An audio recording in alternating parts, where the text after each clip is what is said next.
Assalamualaikum warahmatullahi wabarakatuh. Innal hamdalillah nahmaduhu wa nasta'inuhu wa nastaghfiruh wa na'udzu billahi min shururi anfusina wa min sayyiati a'malina may yahdihillahu fala mudilla lahu wa may yudlilhu fala hadiya lahu. Asyhadu an la ilaha illallah wahdahu la syarika lahu wa asyhadu anna Muhammadan abduhu wa rasuluhu wa nabiyyu ba'da. Sallallahu alaihi wa ala alihi wa ashabihi wa man tabi'ahum bi ihsanin ila yaumiddin wa sallama tasliman katsira. Ya ayyuhalladzina amanu ittaqullaha haqqa tuqatih wa la tamutunna illa wa antum muslimun. Ya ayyuhan nas ittaqu rabbakum alladzi khalaqakum min nafsin wahidah wa khalaqa minha zawjaha wa basa minhuma rijalan katsiran wa nisaa wa taqullaha alladzi tasaaluna bihi wal arham innallaha kana 'alaikum raqiba. Ya ayyuhalladzina amanu ittaqullaha wa qulu qawlan sadida yuslih lakum a'malakum wa yaghfir lakum dhunubakum wa may yuti'illah wa rasulahu faqad fasafatan atima. Amma ba'd. Yang saya hormati, yang dirahmati Allah, jamaah sholat duhur Masjid Taqwa PPHM Sampurna Surabaya. Alhamdulillah, bersyukur kita pada Allah Rabbuna wa Ta'ala atas nikmat yang senantiasa dicurahkan untuk kita. Dan bukti rahmatnya siang hari ini, kaki kita masih dilangkahkan ke masjid, bisa sholat fardu berjamaah. Ini berkah rahmat. Masih mau bertolabul ilm, ini juga berkah rahmat, karena orang-orang yang bertolabul ilmi itu adalah orang-orang yang dipilih Allah. Dalam hadis Bukhari nomor 71 diriwayatkan oleh Muawiyah bin Sufyan radhiyallahu anhu, Rasul bersabda, "May yuridillahu bihi khairan yufaqihu fiddin." Bila mana Allah menghendaki kebaikan pada diri hambanya, maka Allah akan menggerakkan hamba tersebut untuk fardu berjamaah dan melanjutkan thalabul ilm. Berarti orang-orang yang hadiri orang-orang pilihan, bersyukur. Dan kalau sudah dipilih, ambil bekal. Hadisnya Muslim nomor 4222 diriwayatkan oleh Anas bin Malik radhiyallahu anhu, "Idza marartum bi riyadil jannati fartau." Dan apabila kalian sudah dipilih Allah dan ada di taman surga, ambillah bekal. Qalu, sahabat bertanya, "Ya Rasulullah, ma riyadul jannah?" Apakah taman surga itu ya Rasul? Qal, Rasul menjawab, "Hilaquh bika halaqah liqa majelis ilm, majelis taklim, majelis duhur seperti ini, majelis Jumat kalau di Jumat. Bila Quran wal hadis, apabila disampaikan, dibacakan Quran dan hadis, itulah taman surga." Maka bersyukur kita, semoga dengan bersyukurnya kita Allah tambahkan nikmat-nikmat untuk diri kita semua, sebagaimana firman-Nya, "Wa in ta'adzana rabbukum la in syakartum la azidannakum." Allah Rabbuna wa Ta'ala memaklumatkan, barang siapa mensyukur nikmatku, aku akan tambahkan nikmat-nikmat ini bagimu. Semoga yang hadir siang hari ini dan segenap keluarganya dijadikan Allah hamba-hamba yang abd dan sakura. Amin. Salam dan salawat tercurahkan pada junjungan kita Nabi Muhammad SAW. Semoga kita pun juga optimal di dalam meneladani beliau, sehingga nanti akan tercapai derajat hamba-hamba yang muttaqi, husnul khotimah, dan ahlul jannah. Amin. Kita sampai di akhlak kepada Allah, bab muraqabah. Apa sih muraqabah itu? Muraqabah dari kata raqabah yang artinya menjaga. mengawal, mengamati, mengawasi. Jadi raqabah itu menjaga, mengawasi, melihat, itu termasuk dalam muraqabah. Semua pengertian ini, kata dasarnya raqabah ini disebutkan dalam satu kata, yakni pengawasan. Nah, bahwa kita ini sesungguhnya diawasi Allah. Jadi Allah itu selalu mengawasi. Innallaha kana 'alaikum raqiba. Sungguh Allah menjaga dan mengawasimu. Jadi kita ini dijaga dan diawasi Allah. Makanya disuruh berhati-hati dalam setiap sikap,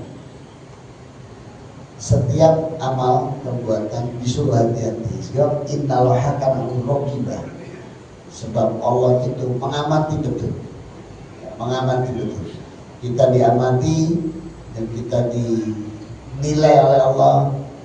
Jadi besok hukuman atau balasan kebaikan jasa, hisab dan jasanya banyak kemudahan dari Allah. Manakala kita muraqabah. Apa muraqabah tadi? Merasa diperhatikan Allah. Allah memperhatikan kita. Allah melihat kita. Itu muraqabah. Maka di sini Allah Rabbuna wa Ta'ala menginginkan kita agar dalam melakukan setiap amal, baik amal fardu, amal sunnah atau amal-amal lainnya, kita diminta untuk sesuai kaidah syar'i. Supaya apa? Mendapat balasan. Karena betapa lucunya orang bilang, saya cinta sama Allah, tapi tidak ikuti Rasulullah. Itu namanya prank.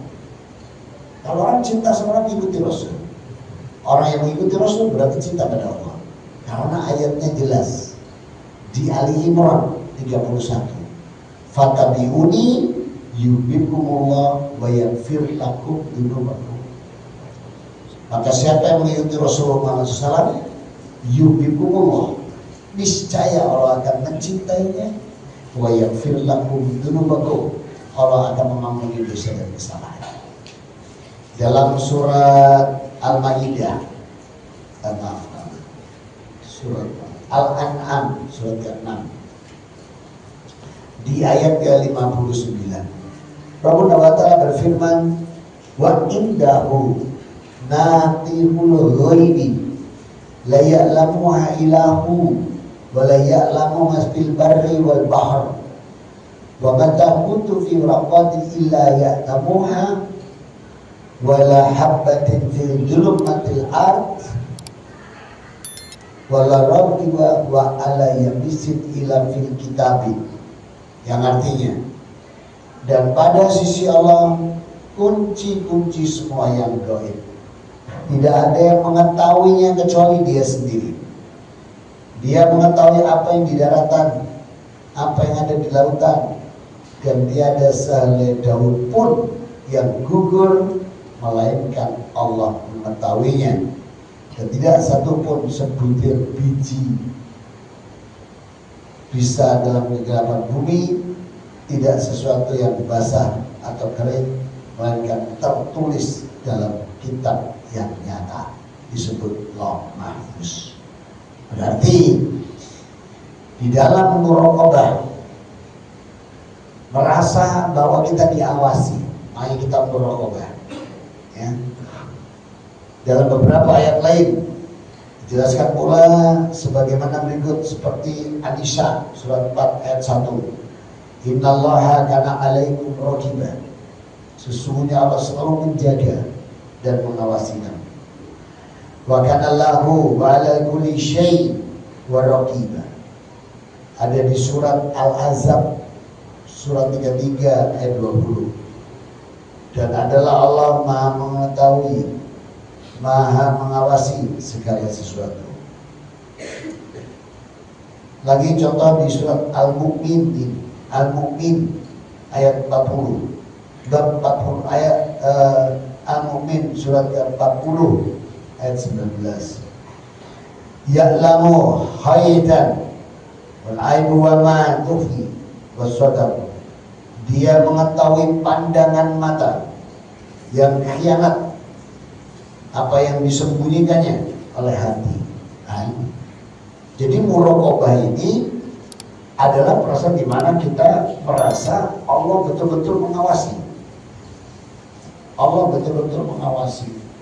Allah betul-betul termasuk dalam sholat kita, dalam puasa, dalam zakat, semua itu diawasi. Sampai perilaku sehari-hari pun diawasi.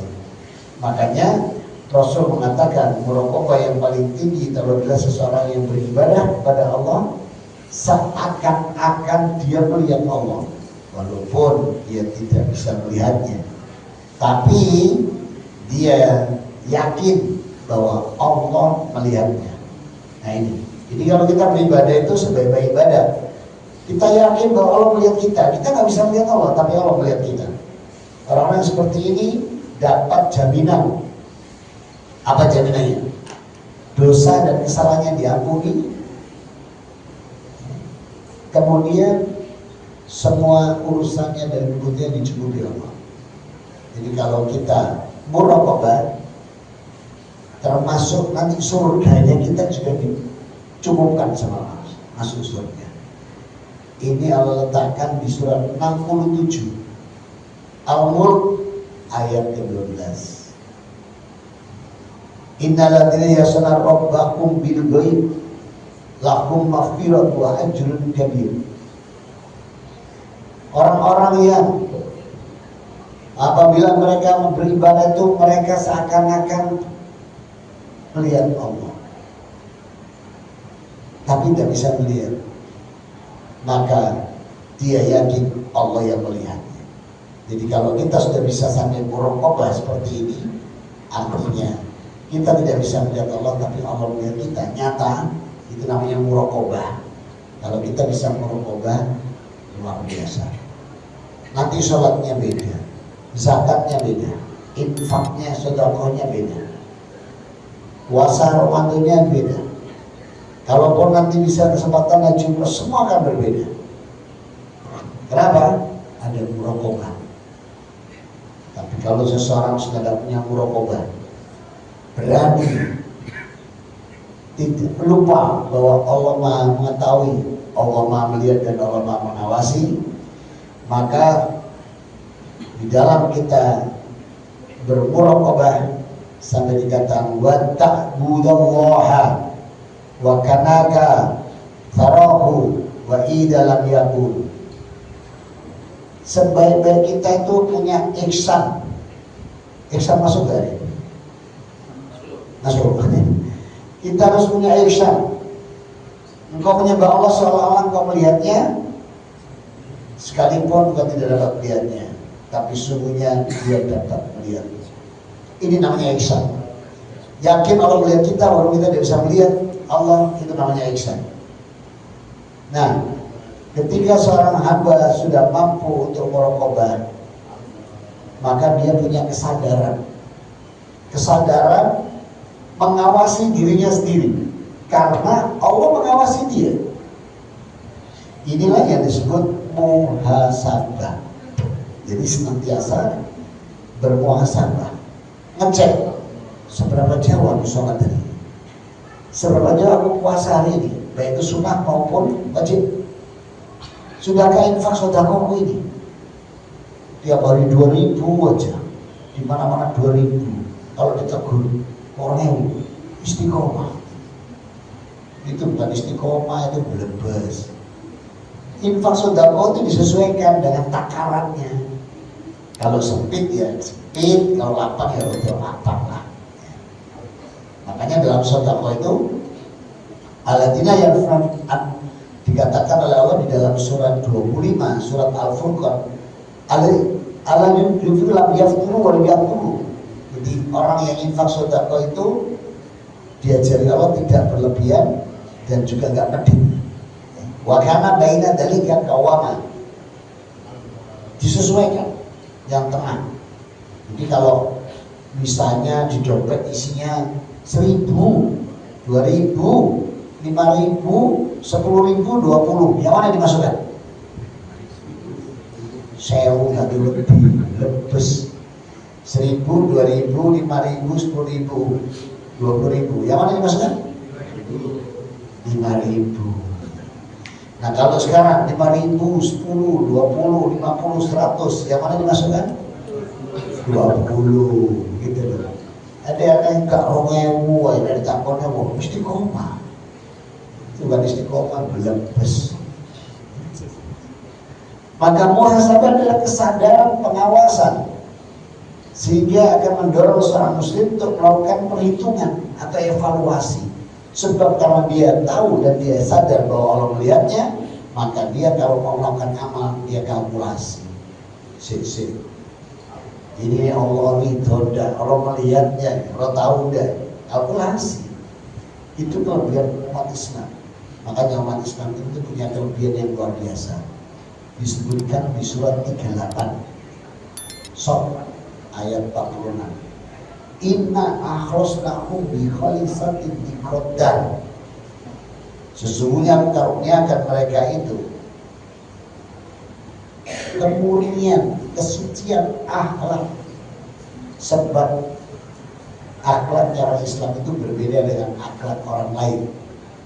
Akhlaknya orang Islam itu ingat akhirat. Agama lain belum tentu semua ingat akhirat lah. Kalau di Islam itu punya akhlak. Inna akhlosnahum bi khalisatin diqaddar. Firman Allah di surat 38 ayat 46. Maka muhasabah, introspeksi diri, dijelaskan oleh Raid Al-Hadid dalam bukunya Ma'marat bil Haq. Maka muhasabah dilakukan sebelum dan sesudah amal.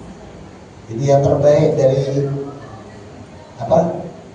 muraqabah itu dilakukan 2 kali, sebelum dan sesudah.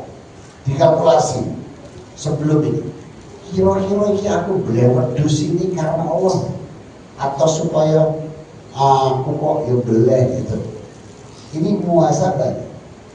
Kira-kira infak sedekah ini karena Allah apa karena aku gak enak seliangi nyumbang aku enggak. Ini muhasabah. Makanya dijaga baik-baik dan jangan dirusak muhasabahnya. Ya. Kalau sudah nyemplungkan ya sudah, lupakan. Tapi sebelum nyemplungkan tuh niat, aku ini nyemplung ini karena Allah enggak? Jangan-jangan gengsi. Jangan-jangan karena duit ini kita leboro di mesin ATM ini gak iso-iso dilepeh terus. Itu kalau harus apa-apa ini ya masalah itu mesti kita bingung belanjaan. Itu semua namanya muhasabah. Jadi kita mengontrol diri kita, melakukan pengawasan. Karena Allah innal hakana alaikum raqibah. Surat An-Nisa ayat 1. Karena Allah senantiasa mengawasi dan menjaga kita. Karena kita diawasi dan dijaga Allah, maka kita evaluasi, hati-hati dalam mau bersikap itu penuh perhitungan. Khawatir kalau sampai Allah dari itu, khawatir kalau sampai Allah itu murka. Ini muhasabah. Maka muhasabah itu ada 3 macam. Muhasabah hak Allah Subhanahu wa taala, yaitu tentang keikhlasan, beramal karena Allah, kesesuaian amalnya dengan petunjuk Rasul. Itu disebut muhasabah hak Allah. Yang kedua muhasabah yang terdiri dari amalan yang lebih baik tidak dilakukan daripada melakukan. Ini yang kedua. Kalau yang pertama hak milik Allah. Artinya apa? Tadi dikatakan bahwa keikhlasan beramal, keikhlasan beribadah, mengikuti para Rasul, ini muhasabah nomor 1. Muhasabah yang kedua dikatakan di sini adalah tidak melakukan daripada melakukannya, karena dia timbang, gak beres, gak baik, terus gak usah dilakukan. Nah, ini walaupun itu ada dalam hadis, tapi kalau tidak mempelajari dengan baik pemahaman hadis ini, keliru nanti. Karena Rasul mengatakan dalam hadis ini, ambillah hal-hal yang baik dan tinggalkan yang buruk. Hadis ini diterima mentah, ambillah yang baik, tinggalkan yang buruk. Jumatan bosan welek. Nah, nanti di sana boleh senyapi ini, kan tinggalkan yang buruk, ambil yang baik. Ini parah. Maka memaknai tinggalkan yang buruk, ambil yang kebaikan, itu dalam beramal, dalam beribadah. Kalau lihat, iya, sholat kok kayak kepaksa, sholat kok karena sudah punya adat. Ayo dirubah, itu buruk. Coba diganti, sholat itu kebutuhan. Karena dalam surat 20, surat Toha 132, Allah punya janji orang yang sholat ini. Wa'mur ahlaka bisolat wastoghfir alaiha lan nas'aluka rizqa nahnu narzuquk wal akibatu littaqwa. Perintahkan seluruh anggota keluargamu melaksanakan sholat dan sabar dalam mendirikannya. Apa kata Allah? Aku tidak minta apapun, tapi aku yang memberikan kalian rezeki. Nah, coba diganti. Puasa itu bukan karena kamu bos, kamu cek itu mengenai kesehatan. Coba diganti. Puasa karena Allah, karena ikhlas. Ini namanya muraqabah. Jadi kita, yang ketiga, muraqabah adalah amalan yang melebihi dari kebiasaan, karena dia lakukan, dia merupakan untuk menginginkan ridho Allah. Jika memang mencari ridho Allah, pasti dia beruntung. Tapi kalau itu dilakukan tidak untuk mencari ridho Allah, perlu muhasabah ini diulang. Iya, aku tidak karena Allah dibantu, harus karena Allah. Ya. Maka disinilah saudara-saudaraku, sampai-sampai Umar bin Khattab pernah menulis surat kepada para aparatnya, pasukannya, mengatakan bahwa wahisabu anfusakum qabla an tahsabu, hisablah dirimu sebelum kamu dihisab nanti.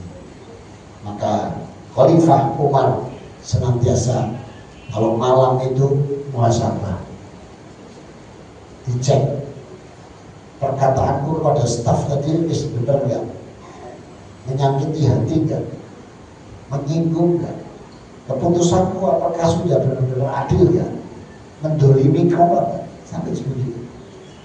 Nah, ini kita harus punya akhlak yang seperti itu kepada Allah Subhanahu wa Ta'ala. Sebab Allah innallaha alaikum raqibah, sungguh Allah melihat kita dan Allah sungguh-sungguh mengawasi kita, maka berhati-hatilah kita. Alhamdulillah selesai. Ada yang mau didiskusikan? Besok yang terakhir, pertemuan besok itu taubat. Setelah itu kita ganti bahasan akhlak terhadap Rasulullah. Jadi besok masih satu lagi akhlak pada Allah, yakni taubat. Ada yang mau didiskusikan? Atau ada yang mau nambah materi? Boleh, silakan duduk sini. Saya tak ganti duduk sana makan jajan kayak gimana. Ada ya, silakan. Bertanya tadi. Tidak pakai mic biar jadi ilmu buat semuanya. Assalamualaikum Ustaz, mau bertanya, tadi sempat diinformasikan mengenai Allah itu selalu mengawasi dan menjaga. Ini menjaga maksudnya dalam arti kata apa? Apakah menjaga dalam biar kita tidak masuk ke dalam hal-hal yang buruk atau dalam bahaya? Baik, kata innallaha kana alaikum raqibah, sungguh Allah menjaga dan mengawasi. Menjaga itu karena rahmat. Allah itu punya rahmat, punya berkah, punya rahmat, sehingga kita itu dijaga, dicukupkan, rezeki kita dicukupkan, kebutuhan kita cuman menungso sudah dicukupkan Allah, si anu bediknya banyak, kecuali yang tadi yang muslim. Allah bilang tadi dalam surat Al-Maidah ayat 9, inna akhrasnakum bi khalisatin biqadar, sungguh orang-orang mukmin ini, Nabi Ibrahim dan semua pengikut kita sampai sekarang. Kita ini pengikut Nabi Ibrahim, pengikut Rasulullah. Itu mengajarkan cara bersyukur, mengajarkan beribadah dengan baik. Nah, kalau kita yang tadi ditanyakan menjaga itu maksudnya dijaga seperti apa? Allah sudah berikan para rasulnya, para nabinya ilmu disampaikan kepada kita. Berarti kita dijaga supaya kita kan juga memiliki ilmu dalam beribadah. Ini supaya gak nyimpang. Lagi kalau jaga lagi kita diberi keselamatan. Jangan berangkat dari rumah tadi ke sini pasti bismillah lah. Minimal bismillah atau bismillahirrahmanirrahim, ya. Nah itu dijaga semua. Setan iblis dan tentaranya kalau kita sudah bilang bismillahirrahmanirrahim, tidak bisa dia. Kenapa? Wis tak Allah melindungi. Kalau tidak minta dia nempel, seakan-akan melindungi tapi belasan. Itu kerjanya iblis dan tentaranya. Nah jadi ketika kita berusaha untuk merasa bahwa Allah menjaga, itu karena kita diberi kebaikan semua, rezeki dilipat, semua dilipat, semua sudah disiapkan Allah. Itu maksudnya Allah menjaga. Terjawab? Lagi? Kalau alam semesta ini gak dijaga Allah, hancur. Makanya di ayat kursi, Allahu la ilaha illa huwal hayyul qayyum la ta'khudhuhu sinatun, tidak tidur. Kalau Allah tidur, pernah Nabi Musa tanya ke Khidir, ternyata kalau tidak tidur kenapa? Musa duduk, dikasih botol dari kaca diisi air, suruh pegang satu kanan satu kiri, suruh pegang, Musa suruh pegang, terus didongeni sama Nabi Khidir penciptaan Allah dari pertama, kedua, langit, tapi sekarang semua. Dadak Musa diceritani untuk kaya arek-arek atakone Jumatan kusuk kabeh kena cerita nikotik. Kusuk lah. Begitu kusuk merojot ini, pecah. Tahu Musa kalau misalnya Allah tidur, astagfirullah, iya. Berarti alam semesta hancur. Pokoknya cuma cekap botol loro kusuk san. Makanya kalau cari khotib itu dipeseni, takbir pesen, Pak Khotib singkat, padat, jelas. Tua bulat kusuk ada. Ya itu bekal jelas nanti. Jadi para khotib, para takbir perhatikan, khotib harus diingatkan. Mohon izin Pak Khotib singkat, padat, jelas, supaya kami dapat bekal. Sebab kalau Pak Khotib panjang, anak-anak kusuk semua nanti. Ngerti-ngerti wis iqomah. Iku pun disenggol sebelah. Gak disenggol di jarno mau buka pancet sihnya gitu. Nah, bismillah itu termasuk bagian muhasabah. Lagi? Cukup? Alhamdulillah. Mari kita tutup dengan doa kafatul majlis. Subhanakallahumma wa bihamdika asyhadu an la ilaha illa anta astaghfiruka wa atubu ilaik. Alhamdulillahirabbil alamin wa bikum. Assalamualaikum warahmatullahi wabarakatuh.